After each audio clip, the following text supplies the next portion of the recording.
Okay, a one-handed swing. It's amazing how good people can swing the club when they do it one-handed, especially if they're not hitting a ball, right? I hit a ball there. So what is it about the one-handed swing? Well, here's what it is. If I were going to throw a ball out there onto the range, it would look kind of like this, right? Little sidearm toss.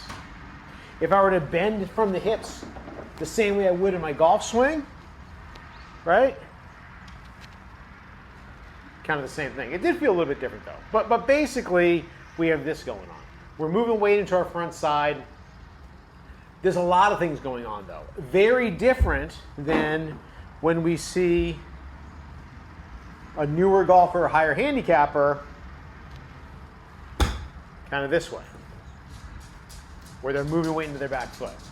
So when we give somebody the club and have them swing it one-handed and ask them to swing the club the same way as they would throw it out onto the range.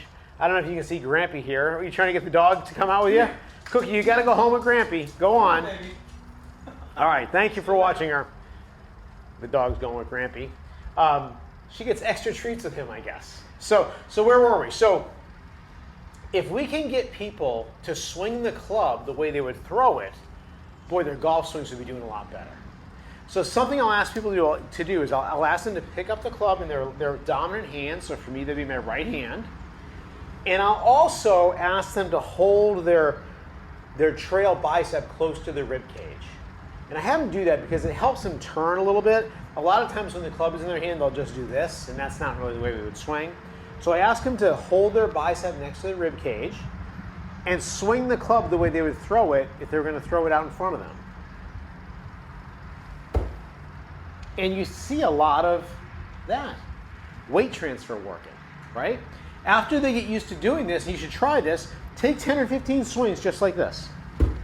And think about where the club would be going if you let go of it. Don't let go of it, though. I've seen bad things happen with that. Then we put a ball on the ground.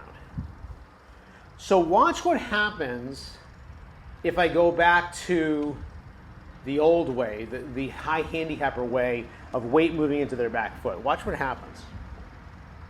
Well, I'll hold my bicep here. So what happened was, as the weight moves into my back foot, all of a sudden the club head wants to pass my hands.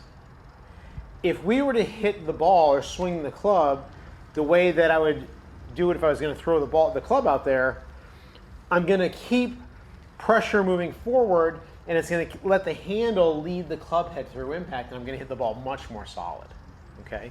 So if we can get comfortable hitting the balls one-handed with just our dominant hand,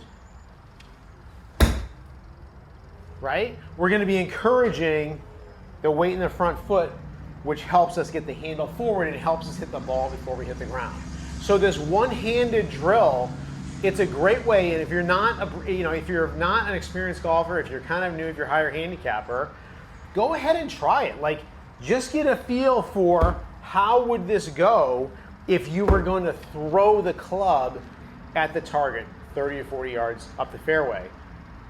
Then put the ball down, and it's going to take a little while to feel comfortable with the ball. And I'll tell you one other thing on that. When I do one-handed shots and I think about hitting the ball, I screw it up. But if I do one-handed shots and I think about where the ball's going or where the club would be going, I do much better.